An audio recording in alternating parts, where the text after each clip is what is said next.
Welcome, everybody, into 310 to Left, another episode with myself, Jahmai Webster, and CBS Sports national baseball writer Julian McWilliams.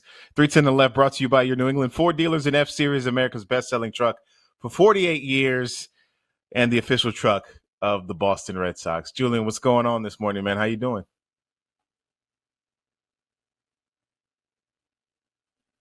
Oh, man, we can't even hear you. Listen, we got to get this squared away. But Red Sox coming off a 3-3 road trip out west, and they lost 2 out of 3 to the Phoenix to the Arizona Diamondbacks. And then they went to Sacramento to take on the Oaklamento A's, as Lou Merloni likes to put it. And I think I only called them Oakland A's twice, and it was on the last day. So I feel pretty good about that, considering this is just fresh and just new. But we're talking Red Sox as they get ready for a 3-game series against the New York Yankees, Julian, and it's 15 games to go in the season. So it's about that time with the Red Sox with the 2.5-game lead in the wild card, half a game Yankees, to start talking about how realistic are the playoff chances. I think Fangraphs has them at a 95% chance to make it. So it's not 100 until they actually secure the spot. So how do you feel about it? Can you hear me now? Good. Okay, good. No, I feel this is the best I've felt in probably 4 years. Not even 4 years, bro. Because they snuck in. Remember in the last week of the season That's true. in 2021. I think this is the best I've felt probably since. I mean, obviously it was a different season, but like 2018, right? I mean, I'm not saying they're nowhere near the 2018 team, but there's a pretty good shot. I feel that they're going to make the playoffs. I think it's just a matter of where they end up, which is the most important piece, I think, here. Okay, so you feel good about their chances of making the playoffs. I'm right there with you. Yeah, in 2021. I feel like I mean, 95% chance. I don't think the leagues are that strong. Obviously, you still have to play the Dodgers. I mean, not the Dodgers, the Blue Jays and Toronto. No, the Blue Jays and Detroit. I think those are going to be some 2 pivotal series toward the end of the season. And the Yankees sort of have an easier schedule after this weekend. But I fully expect them to make the playoffs. If they don't, I'd be shocked, very, very shocked. Yeah, I think you and all of New England, 95% chance. It's pretty much a shoo-in. We can start making our plans. It'd have to be an epic collapse. They'd have to go like 5-10 over the last 15 to probably be out of there. But I feel good about their opportunities, and I feel even better about their chances once they get back completely healthy. We'll see how that plays out. But they have to go in with the teams that they have, right? So big one against the Yankees this weekend.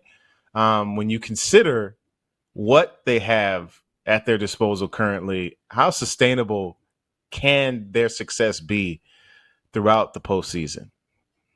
I don't. That's where I start to question it and see how much runway this team has, or how much they can sort of carry over the regular season success to postseason. Because obviously the postseason is a different beast, Jahmai. We know that. And right now, pitching wise, it seems like they're lacking a 4 or 5 starter.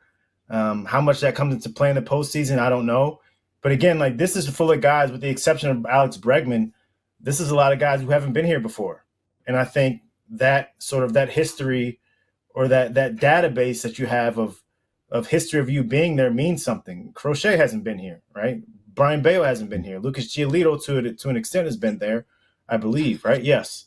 But you're looking at all the rest of the guys, and it's a lot of rookies who are getting their first taste of the postseason. And I think for me, I question the pitching staff. I question if Crochet can carry this over, because I think he's sort of wearing down a little bit, which is probably natural for a person like him who wasn't a starter before last year at any level, be it the college or the pros. And then their lineup. I just think it's just a different lineup without Roman Anthony in there.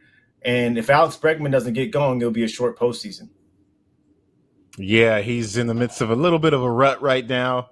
Um, we understand that there's ebbs and flows to a season, and for the most part, he's been fairly consistent. I was asking Alex Core about this just on this last road trip about what he's seen from Bregman, and he says that he's a little bit off mechanically, which is why he's out in front. We're seeing a lot of ground balls to left. He's trying to pull those balls, but not being able to get them in the air. So definitely, he's a piece that you have to get going. You mentioned just the starting rotation and Garrett Crochet. Right there with you is I think it'd be hard to go to him in a division series, let's say, on 4 days rest when you have just three starters in there because the numbers haven't been kind to him in that regard. Because the Red Sox essentially just have Giolito, Bale, and Crochet right now. Mm-hmm. Fourth starter could be, you get Dustin Maybach healthy. Maybe that's his spot. Peyton Tolley could possibly be a candidate for that. Kyle Harrison, who we just saw in Oakland. I did it again. Oakland Minto. Kyle Harrison, who we just saw in SAC, make his Red Sox debut.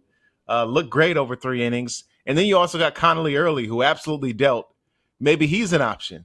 But the Red Sox are going to have to try and piece that together somehow because when you get deeper in the playoffs, the pitching really is going to start to matter even more, especially if you're not getting the length out of your starters. If these guys aren't giving you 5, 6, 7, then it's going to be a little bit problematic going forward trying to win a series that way. So you mentioned Roman Anthony. He's obviously a big piece, still dealing with that oblique strain and not even doing baseball activities to this point. It's been about, week and a half, almost 2 weeks since he went down with that injury. So you consider 15 games to go in the season. This is something that's like a 4 to 6 week recovery. And then maybe at 4 weeks, as we talk with Will Middlebrooks about it, who dealt with something very similar, it's like you feel good, but at that point, are you swinging a bat 100%, right? It's going to take some buildup. And then to that point, maybe even, some doubts creep in. Just naturally, it's the human condition. And this is something he's never dealt with before. So you're going to pull off your A swing every single time. So I think it's going to take time to get back from that too. And then where's he at offensively? You understand that he is premier bat and can control the strike zone and has proven that to this point. But this is adversity that he's really never faced in his career. So how far can the Red Sox go if Roman Anthony is playoff? I mean, if Roman Anthony's health is still in question in the playoffs? I think that's the most important point that you made, Jahmai, is that this is the first time he's ever dealt with anything like this in his career, right? And it's different with Alex Bregman, who came back from a quad injury earlier. You know him to be because he knows his body, right? Like he's been doing this for long enough to maneuver things, to figure out how to get his swing off despite not having his lower half. Obviously, the oblique is a little bit different. I think is probably more serious. But I think if you're looking at the Roman Anthony situation, he doesn't necessarily know his body yet, right? And I think he doesn't know how to deal with injuries to that magnitude where he's going to have to come back, and then you're going to throw him in an ALCS, like or the playoffs, wherever they make it to, right? Like I'd be shocked. I wouldn't say shocked, but I would be surprised if we saw him again this year because there's so much that he's shown already as being one of the premier players, elite players in this league at the age of 21, that I doubt they really want to mess with this like this and mess with their future. So unless he's 100% healthy and is coming back at this, this unprecedented rate, I'd be surprised to see him again this year. And to answer your question, how far can they go without him? I don't think that far. I don't think this is, again, they might prove me wrong on this because they've proved me wrong the entire season, right? I didn't think they make the playoffs after Bregman went down, right? I didn't think they'd make the playoffs after Raffy got traded. I didn't think they would make the playoffs after they didn't do anything at the deadline, right? And so now you're looking at this weak American League, and I feel like once you get in, anything can happen now. It's not necessarily like how the best team wins. The Yankees aren't that good, right? The Blue Jays, they're playing good baseball, but I'm not really sold on them like that. I guess I am. Who else? The Mariners, the Astros. Like these teams are fine, but they're not dominant teams in this league. So I think when you're looking at this, they might be able to make it to an ALCS. But I don't know. But I don't think this is a World Series team at all. But again, this team has proven me wrong so many times that perhaps they are, especially with the pillow fight, as I call it, that's going on in the American League. It's not even a fight to the end, man. It's a pillow fight. Well, I mean, you bring up some great points for sure, and I think the American Jahmai, League. nobody's going to win. Nobody's on pace to win 97 games and 98 games. The people on pace to win 93, 94 games. I went back. The league across. I was covering the Oakland A's in 2018. They won 97 games, and they were the second wild card, right? And so I don't know and I'm a proponent of. Well, actually, I'm not. I'm not going to say that.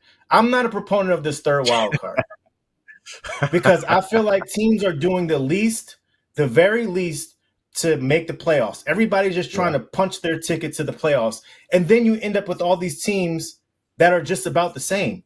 All these guys have the same metrics that they're using to evaluate players, right? It's all the same thing. So now you're getting this parity in the league. There's really no dominant teams like that. And so now anything can happen, and so you don't enjoy the parity?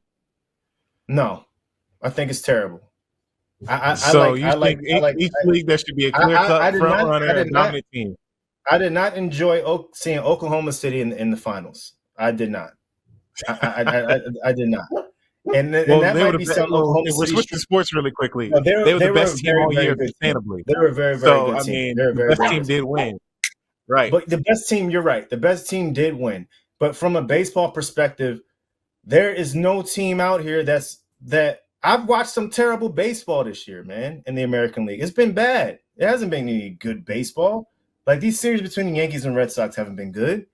I'm excited to watch them now in September, right? And I think the natural excitement of baseball is upon us, and because you have postseason implications here. But no, I'm not. I think teams have done the least, that are doing anything to just hey, how can we sneak in the playoffs? How can we do this? Because that third wild card. No, there's really no incentive to trying out and going out and winning 107 games. You win 107 games, you get that week off, and now you come back, slow, or you're not in your natural rhythm. The Phillies complained about that last year. How many teams complained about that? So I don't know. That's my rant for the day. They need to get rid of the third wild card and make teams start actually trying to win again. Yeah, well, that's not happening, unfortunately. I enjoy it very much. I need to head up the next CBA negotiations. Well, that's on the horizon. We can spend an entire episode on that. But we're just getting started here on 310 to Left. We got Julian McWilliams with this Get Off My Lawn rant already in the first segment, so we're pumping. We're going to take a short break. When we come back, we're going to preview this all-important Red Sox-Yankees series on the other side of the break. You're watching 310 to Left, brought to you by your New England Ford dealers. You're also listening to it, too. We'll be right back.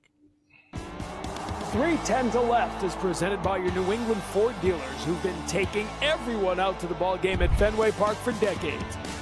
Catch Ford next time you're at Fenway, including in the Ford Clubhouse, a full-service bar perfect for bringing your lineup together and for recording our live edition of 310 to Left.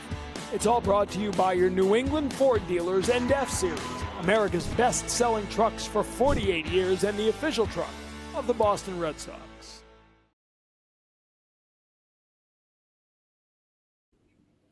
Back here on 310 to Left, you better get your popcorn ready. As once famously stated, who made that statement before? Get your popcorn ready, Julian. That was that a Chad Ochocinco? That's a Terrell Owens. Terrell Owens. He dropped that. Terrell was back when San Francisco. Yeah, and the Cowboys way back when. So the rivalry is back. There's a lot at stake, obviously, this week. Is it? 3 games. Well, we're gonna get into it. 3 games with the Yankees. Tonight is on Apple TV. Saturday, the Nesson broadcast. We finally get one, and then Sunday on ESPN. Sunday Night Baseball, Red Sox and Yankees ahead of the off day on Monday. But you said, is it important, Julian? Why would you even utter a phrase like that? Is it a rivalry? That's what I was saying. Oh, well, I mean, the Red Sox have dominated. The Red Sox have certainly dominated this season, and this I'm just it's saying gone in like general. that. Well, yeah, I mean, to have a rivalry, I think you have to have 2 teams who are pretty equal, and the competition is always fierce, and it's close games throughout. But I think historically, There we go. It's the historically. Historically, you want to call it a rivalry because of the history guys there. Are friends, Jahmai. They all work out together in the off season, man. Yeah. Well, I mean, are there any rivalries really in baseball now? I mean, we can even go there. I feel like the Dodgers try to play that down, but I feel like it's maybe not a rivalry because the Dodgers have dominated them, but I feel like there's definitely a lot of animosity there. There's definitely a lot of, which is exciting. It's exciting for the game, right? I think having those teams like that, but I don't want to be a Debbie Downer. It's okay. The rivalry. No, well, I mean, it hasn't been much of a rivalry this year because the Red Sox have dominated the Yankees in the games that they played. I think it's 8-2 this year. So 3 more to go. So they got the season tiebreaker. If it comes down to that at some point later in the year, which would put the Red Sox in line to host them for a wild card. But the Yankees right now have a half a game lead for the top wild card spot, trailed now by guess who? The Houston Astros, after the Seattle Mariners are now in first place in the American League West. So this is getting interesting, man. See, that's what I'm saying about Jahmai, right? Like, you go from being first in your division to third in the wild card. Like, this is what I'm saying. Like, it's where we at. Not first in the wild right card. Not second, third. And you got a Rangers team. A game and a half out, and they're down. They're on the heels. They're nipping on the heels. Come on, dude. Pillow fight. Yeah, well, they're also. I think that's what makes it exciting, man. I think that's what makes it very exciting because, you got the Texas Rangers who are 2 games out. Behind them is Cleveland 3.5, probably out of the mix. But you never know what can happen. You really never know. And so Seattle's now first in the American League West. Houston is in the 3rd wild card spot, up 2 games on Texas. Obviously, the Red Sox and Yankees up there as well. But 15 games to go. This is absolute chaos. I certainly love to see it. And the National League wild card, just quickly off topic, is even more interesting. You got Chicago in top spot up 7.5 games. The San Diego Padres 4.5. And the New York Mets have absolutely plummeted. This is giving me 2011 Red Sox vibes, where they went 20-7 to close the year, and they got walked off in the regular season finale. What a good job right now from the Mets. These guys have, absolutely choking. San Francisco's a game and a half behind them. So they have a big series this week in the Mets against the Rangers. So 2 teams are vying for spots. But Raffy's on one of his heaters. He is. He's been carrying them. So the Giants and the Cincinnati Reds might add a game and a half back. And then probably a snowball's chance in hell, maybe. The Arizona Diamondbacks 3 games back with those 4 teams. Man, I can't believe that. Or 3 teams. Yeah, I mean, it's crazy. I just enjoy it coming down to the end here. But as we circle back here to this weekend series, Red Sox and Yankees nipping on each other's heels. Yankees a half-game lead, dominated yesterday. Got a huge win. Aaron Judge, couple homers, so he's coming in hot. And they got a pretty good start out of what's the kid's name? The local kid from Newton, Cam Schlittler. Right? That's some good stuff. So, they're feeling pretty good about themselves coming into Fenway for this 3-game series this week. Obviously, they've been playing a lot better. Took 2 out of 3 from the Blue Jays, which has been the top team in the American League East for 2 out of 3 from the Astros. It's funny that you mentioned the Blue Jays, though. I'm not a believer in them as well, but then you have to start to look at the facts here, and they've actually sustained their lead for like 2+ months. So I mean, I don't want to I believe in the know. team because you feel like the Red Sox and Yankees probably have a better team, but I think the Blue Jays I don't think rotation is significantly better I than don't both think I don't teams. think the Red Sox have a better team. I don't know if the Yankees have a better team. I just don't believe. I don't know what it is. I just don't believe. I don't know. It's just so weird to me. It's just so Yeah. weird. Well, But look, proof is in the pudding, I guess. they do all the right things. I think they put the ball in play. They play really good defense, and they hit with runners in scoring position. That's what they do. And I think if you're looking at that, you'll be in a good spot. And again, like I think we're sort of discounting or we're taking away from what Vlad Jr. is. Right? That's one of the best players in the big leagues. I think he's become a little bit underrated. A little flies under the radar. When you talk about Yeah. those upper echelon of players, I know he had a couple of sort of un-Vlad like years, but I mean, watch that guy play. He's one of the best players in the big leagues. Yeah, he certainly is. Red Sox will get them in about a week and a half. But I guess how important do you view this series against the Yankees this week for positioning and even momentum going into the last half of the year? Yeah, no, I think it's very important, Jahmai. I think if you're looking at this offense, how they've been sluggish a little bit, the Red Sox, the pitching has sort of been a little bit up and down. And you're just looking at the schedule after this. Again, as I mentioned, they have Detroit and Toronto. So I think taking 2 out of 3 from the Yankees would be huge, right? I mean, when we get to this part of the season, you're not trying to catch up to the amount of games that this team is ahead of you, say 2.5 games ahead. You're also battling the amount of games that you have left too, right? And so as you get to this point in the season, I feel like this series for the Red Sox, I feel like it means a little bit more because just based on their schedule and based on the Yankees schedule coming up, I think the Yankees are in good position, just like the Red Sox, to make the playoffs. I also think, the Seattle Mariners have played a little bit better as of late. They should be in a little bit a good position. But you want this game at home, right? And if you're thinking about this from Boston's perspective, I think there's only 2 or 3 teams, Alex Bregman mentioned this yesterday, in the American League that have played over 500 baseball on the road. And the Red Sox and Yankees aren't one of those 2 or 3 teams.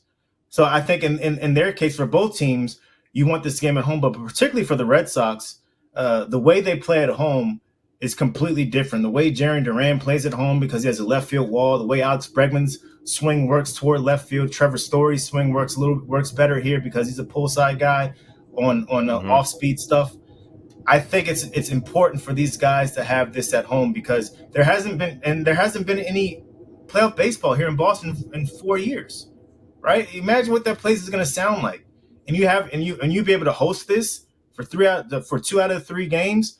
Adrenaline alone, I think, in just that series will be able to get you through. Now we're talking about the ALDS, ALCS. That's different. Where I think it gets a little bit murky for the Red Sox. But if you're talking about a 2 out of 3. You want 2 out of 3 to be hosted at home, and for the Red Sox, based on their schedule coming up, I feel like this series means more to them, even though they've dominated the Yankees all year.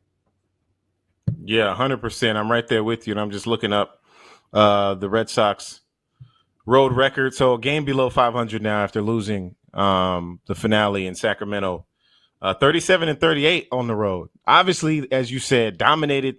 The home matchups at Fenway this year has been excellent. But almost 500 on the road, it still isn't bad. It obviously isn't 500. But if you can go somewhere, you can flip the series by winning at least 1 on the road, you can be in prime position in a 5-game series, in a 7-game series to help yourself escape that series and win it. So Red Sox have a lot of questions. Right now still. They have the Twins. Yankees have the Twins, Orioles, White Sox, Orioles to finish the season. Red Sox, again, have Detroit. Yeah. And they got Oakland or Oaklamento. Oakland at home, right? Yeah, again. Or Oaklamento, whatever you said, call them. So the Rays, who have, they're okay. The Blue Jays and Tigers. I think those, you got to figure out a way to win 2 out of 3, buddy. I think, just I based don't know. on Rays are 2 games below 500. I think going into no, that but series, Red Sox. it seemed like you kind of have to respect, right? Yeah, I mean, similar like the Orioles too. I mean, I think maybe they the can Yankees, respect, the but you're Orioles going to have win been that playing really series, good baseball too. right?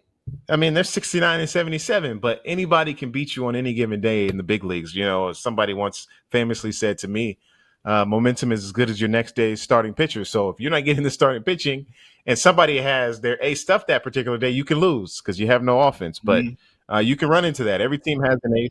Every team has a number one. But I feel like the Red Sox should go in there over the course of 3 games and win the majority of those contests. And a lot of these series coming up. Including this weekend. So we'll see what happens over the course of this one. But the Red Sox obviously would like to go in there and have Giolito, Bayo, and Crochet absolutely shove and that's be able what you to want, right? win You have right. your 3 pitchers, your 3 stars, your 3 best starters going. And I think the Yankees. Let me see who they have. They got Yankees probable. They got Luis Hill, Max Fried tomorrow, and then they got Will Warren. Come on, man. Sunday versus Crochet. You got to win. You got to win today and Sunday. Yeah, today and Sunday. So you don't want to lose today and have Free going into tomorrow. I know they hit well against lefties, but you got to you probably want to win this first game. And for the Yankees, they want to win this first game and tomorrow's game, right? I think that they're probably thinking, hey, we can steal today. We could probably be in a good spot to win tomorrow. I think both teams are shooting for 2 out of 3 in this. I mean, obviously every team's shooting. Sweet. Yeah, every team trying to win. In a perfect world, definitely. In a perfect world, I think both teams are shooting for, hey, let's leave out of here, winning at least 2 out of 3 of these games. I'll make this last point before we go to break again and come back, but I almost wish that the Red Sox would have possibly not had Garrett Crochet go in the finale. I feel like the Yankees are getting too many looks at him. And when it comes to the postseason, it's going to have to be a different game plan. I understand these guys, you can't avoid some of this stuff, but this close to the end when you may be hosting them, knowing that Crochet is going to be your game 1 starter, I wish they would not get another look at him, but that's just how the season plays out. We'll see what happens. Wait, we got so more on the other side of the pitch him at all? I mean, I just wish the schedule didn't. Yeah, I just wish the schedule didn't work out that way. But okay, you play the games on your schedule. So we'll see what happens. But big one this weekend, 3 games against the Yankees, and we just got back from the West Coast. But our man Rob Bradford, he stayed out there and he continued to stoke some flames to the fire of Alex Bregman's pending free agency going into the offseason. So we're going to tap into that. Get your thoughts on Bregman potentially opting out in Boston. We'll see what's up on the other side of this break on 310 to Left, brought to you by your New England Ford dealers. Jahmai and Julian back with you after this. Back here on 310 to Left, brought to you by your New England Ford dealers. And this is the thing that we just referenced. Alex Bregman, he's got some opt-outs in his contract. He can opt out at the end of this year. And Rob Bradford remained on the West Coast, found his way to Los Angeles with Bregman's representative, one of the most famous agents in the game, Scott Boras. And he got this quote for him. He said, "We're at a point now where we'll wait until the offseason and see what transpires. He has enjoyed it there. The team has more defined promise than it did a year ago. With free agency, you have to see how things go." Julian, it is a business at the end of the day. You're trying to support your family. You're trying to capitalize on your athleticism for the short stint that you actually can be an elite athlete.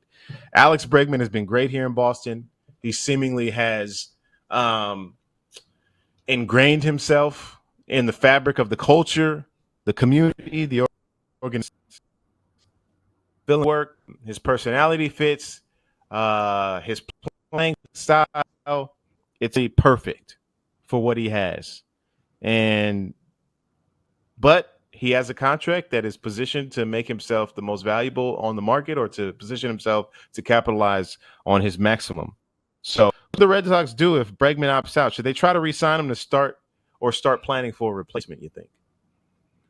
I mean, obviously, I think it's obvious that they should try to re-sign him. I do think he's going to opt out, right? I think because somebody But do you explained it think to me on the it's an opt out to actually look at the market, or is it an opt out just as a practice of, just by going through those steps, right? Like for example, Carlos Correa opted out. He was obviously going to sign with the Giants, but I think it's a different story here. I think you opt out to maximize your opportunity, but secure yourself a long-term deal with the organization that you've been having this type of success with. That's just me, but you think he's going to opt out and actually explore what other 29 teams have to say?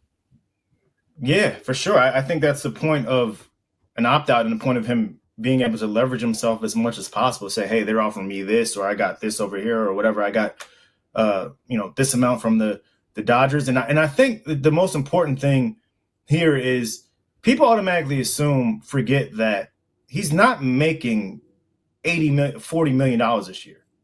He's making 28. It's like 30, right? Okay. It's 28. Yeah. Massive deferrals. He's going to get that. That's guaranteed. Right. He's going to get that $40 million. But the next two seasons are in similar fashion with massive deferrals. Alex Bregman can easily get $40 million cash, right? And I think if you're looking at this, I spoke to somebody yesterday. He said who's within the industry said, I chuckled when I saw a tweet from MLB Trade Rumors that said Bregman open to extension talks with Boston. And I was like, oh, he must be struggling, or Scott doesn't think he will be able to get a good deal this offseason. He says, but I don't know. Alex is a special player, and Max Muncy's contract is up. However, he's having a nice season. I could easily see the Dodgers actually throwing Bregman $40 million times 2, no deferrals, right? And so wow. I think it's gonna come down to what the Red Sox actually want to give him, right? And you look at Alex Bregman, he's a guy that's probably worth, I think, $80 to $120 million, no deferrals, with getting him. He wanted a $200 million contract at this offseason. Didn't get it. Right. Didn't get it. And so he's coming back now to the table saying, okay, how can I leverage myself? I have this $40 million I'm going to get, even though it's deferrals. How can I get easily up to that point? How can I get to that point of $200 million, which was my goal, and just have this sort of this cumulative cash flow, I guess, or cash here at my disposal, and that can make it comparable to the $200 million. So, and I think ultimately, Jahmai, it's going to come down to what the Red Sox actually offer. I think if he gets a better 100%. Offer somewhere elsewhere, I doubt him taking a pay cut, because Boris clients don't necessarily take a pay cut like that. And if it were the Dodgers to come into play, or a team like that, I mean, how do you deny that? But I mean, talk about a perfect fit. He's perfect for Fenway. He's perfect for this team. Yeah. And this is going to be a real sort of test to see how much the Red Sox are invested into Bregman or into this team, because the Rafael Devers contract is gone. You don't have to deal with that anymore. Yeah. San Francisco took that all together. So there's money on the table for you to be able to make some moves here. And it should include Alex Bregman. I know some people from the front office didn't want Alex Bregman in the offseason, and Alex Cora had to kind of push for it. But after this season, and after seeing what he's done with this team, how he's built this culture here of based on winning and moving on to the next day. How many times did we see, Jahmai, last year where they would lose a game and it would spiral into like 4 games? Right. There was no, and granted, Garrett Crochet has been a real big part of this. Yeah, they hadn't had to stop her, right? They hadn't had to stop her. But I also think Bregman being there and being like, hey guys, it's fine. Like, let's just move on to the next day, has also been able to calm the tides at times. So ultimately, I think he's the perfect fit in Boston. He should retire a Boston Red Sox. I think it's going to come down to if the Red Sox see it as worth it or not. Honestly. Yeah. Because other teams are going to be after him for sure. Yes, he's going to get a lot of interest on the open market should he hit it again. And he's in his age 31 season. He'll be 32 at the start of next year. So his market's probably 4 or 5 year deal, right? 4 or 5 year deal, and they'll probably walk him into retirement after that. 6 years, maybe. Who knows how much longer he wants to play? I don't know. Haven't had conversations with him about that, but I think there was some important pieces in Bradfo's story about how they might utilize some leverage if you consider what Scott Boras had to say. He made a statement about they got a couple players at very discounted prices by signing them young in their careers, obviously referring to Garrett Crochet, Roman Anthony, and the deal that they got from Aroldis Chapman, because he could have probably Christian made Campbell 17, 18, Christian Campbell as well, 16, 17, 18 million for Chapman on the open market had he wanted to hit free agency. But he came here at a severely discounted price because he loves it. He loves the culture. His dad was a Red Sox fan coming up. So maybe some of those things paid into it. But Boras goes on to say that normally when organizations Also, Jahmai, also, I think – hold on. Let me make this point real quick. He says that plus they have young players coming up. They need championship leadership. And that goes to your point, what Bregman brings and his steady hand over the course of a season when things get rocky to be able to recenter these guys who've never experienced a lot of this stuff and bring it back to, hey, we're good. We're in good shape. Whether it's a 3-game series loss or if it's a 5-game losing streak, he's able to bring him back and say, we got to continue to play baseball the way we know how. So I'll give you the floor now. Also, Boras isn't dumb, right? You go back to that's clear. the Carlos Correa situation, and people talk about fit in Boston and all this yada yada yada. So the dude wants his money. Like, let's just say, like, the dude wants his bread. And so you go, Boras isn't dumb, right? So you go back to Carlos Correa when he first. I know he had the situation with the Giants, and he had to end up taking less money with the Minnesota Twins. But why, in part, did he choose the Minnesota Twins? It's because he dominates there. You ever seen Carlos Correa's numbers prior to joining the Twins at their field? I forget the name of it. Have you ever Target Field. He dominates at Target Field, right? And so he leveraged that to say, okay, I'm gonna include this with a couple of opt-outs or whatever, and basically, hey, go showcase yourself at the best ballpark for you this year so you can get more money on the open market. And then he turns back around, and and the Minnesota Twins obviously did the right thing that they thought at the time. They gave him the extension, so essentially of $200 million. So he got the money he wanted, and it was in part because Boras said, "I'm going to set you up and put you in the best situation for you to get that money," and that was in Minnesota. Now you look at the Bregman situation. Where is the best place for him to play, with the exception of formerly Minute Maid Park? Now Dyke. It's Boston. It's Fenway. It's Fenway. Yeah. It fits his swing. Go showcase yourself for this year in the best place for you, minus formerly Minute Maid Park. Help me out here, Jahmai. I can't remember. I don't know the name of that park. Dyken, I think it's Dyken Park now. Dyken Park. It's named after, I believe, an insurance company. Exception of Dyken Park. Go showcase yourself at the place that's best suited for you, and then we'll hit the open market again, and we'll try to get your money. That's how this is working. It was never a thing of I believe in Boston. I want my family to be here for long term. No, he wants to get his money. Like, that's what it comes down to.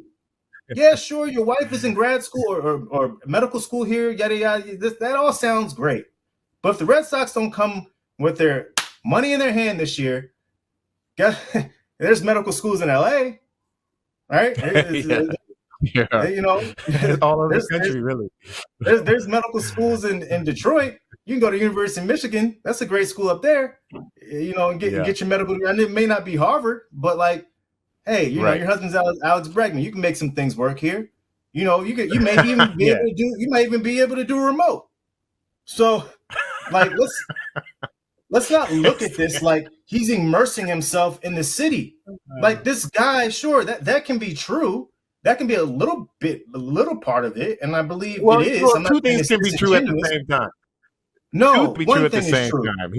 One thing is very true. The other thing is just a little bit true. He's immersed himself in the city. He's also looking to maximize his earning potential. I get that completely. But no, he's looking to get his money, and I'm gonna just immerse myself on the city on the side. Like let's stop. The headliner here is just him feeling comfortable in Boston. It's him wanting his bread.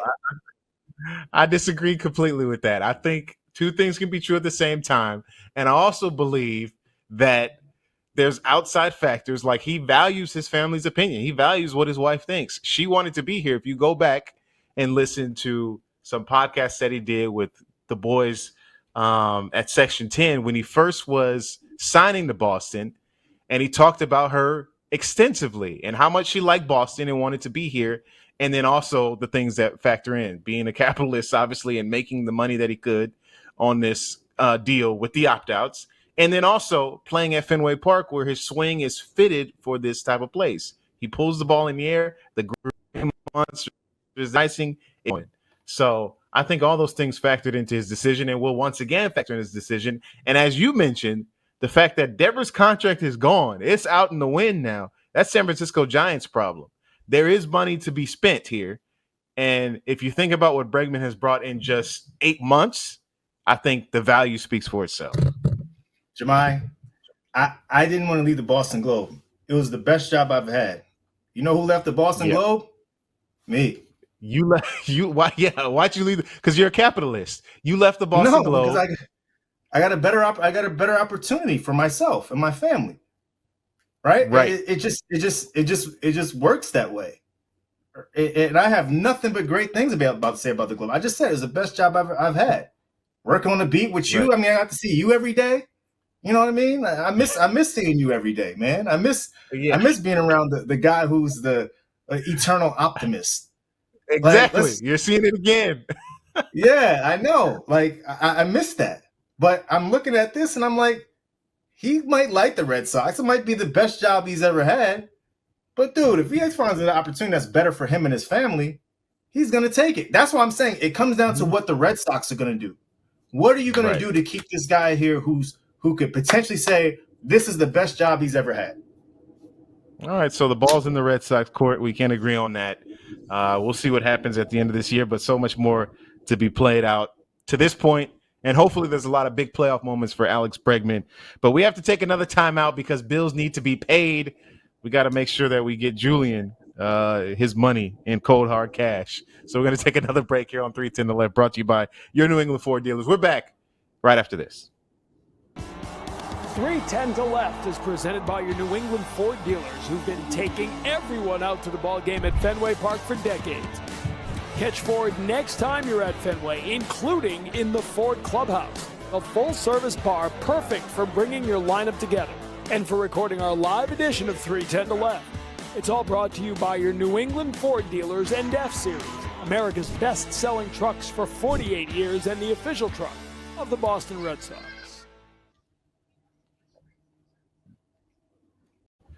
Back here on 310 to Left, brought to you by your New England Ford dealers, the official truck of the Boston Red Sox. Jahmai Webster, Julian McWilliams, CBS Sports National Baseball Writer. And we're coming off a 2-1 final series on the road out west. The Red Sox taking it against the Athletics. By the way, real quickly, have you ever been to Southern Health Park, dude? No, I've never been. I kind of want to go. Okay. No, I just wondering if when you covered no, I never went there. They were in they were in Nash. They were in was that their AAA team that plays there? That's the AAA. Yeah, AAA team plays there. Yeah. Now, and it used to be up until 2014. No, it's the AAA. They played in Vegas when I was there.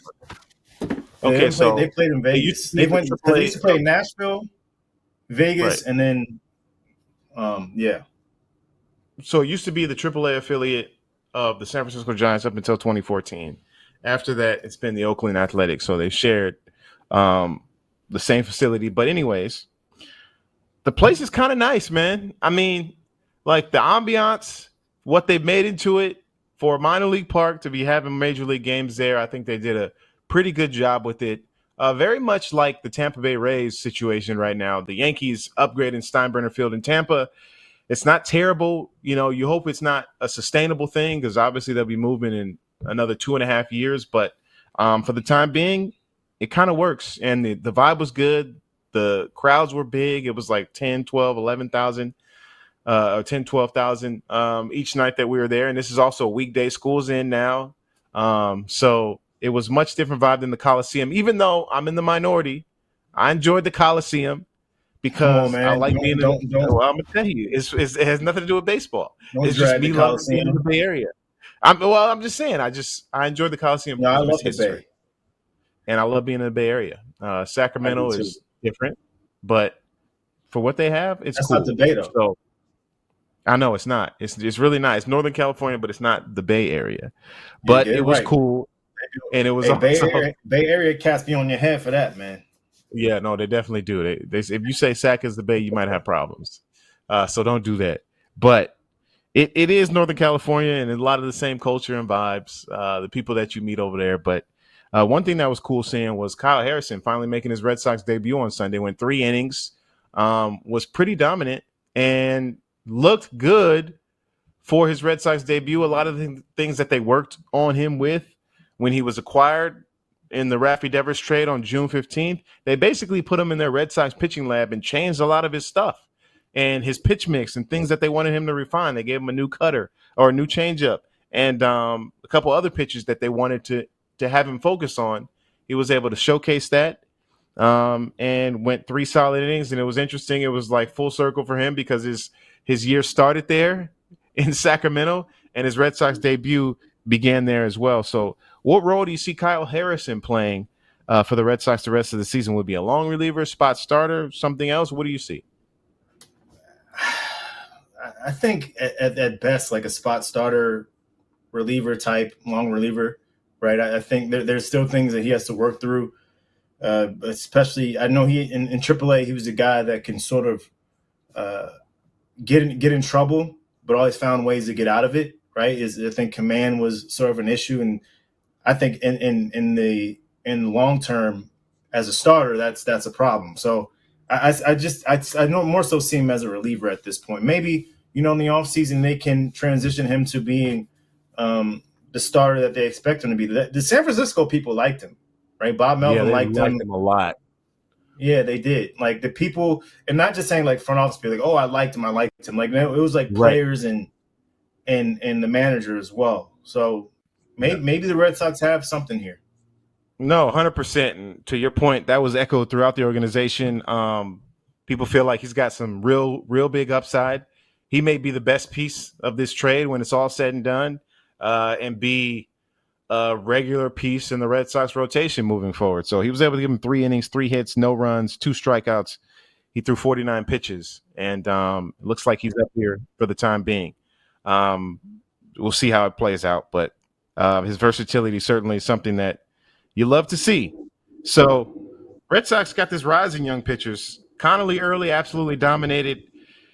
And over the past few years, we've talked about a lot of the position players coming up, but the pitching staff has been great too. You got to kind of hat tip to Craig Breslow on that. Yeah, he's done a good job. I think this year, I questioned it a little bit last year, but he's done a good job of sort of developing guys, and it's not necessarily the rotation of now. They've pitched relatively well. The three Bayo, Giolito, and Crochet, but it's what you have coming behind it, right? It's a depth that they talk about and wanting to build. You look like a team like the Yankees. It seems like they're a team that has arms like by the bushel, right? Just come out of nowhere. Heel, Schlittler, guys like that. So the Red Sox might be building toward that too, because I know for sure that's what Alex Cora sort of appreciates the most is pitching. Yeah, it'll be interesting to see how these guys develop over the season and years beyond. Julian, thanks for coming on, man. Always great to have you, have a conversation with you about the game we love, man. It's great. Looking forward to seeing you today at the ballpark, but that's all the time we have today. We'll see you again in a couple weeks. You're watching and listening to 310 to Left, brought to you by your New England Ford dealers, an F-Series, America's best-selling truck for 48 years, and the official truck of the Boston Red Sox. Jahmai, Julian, saying peace out.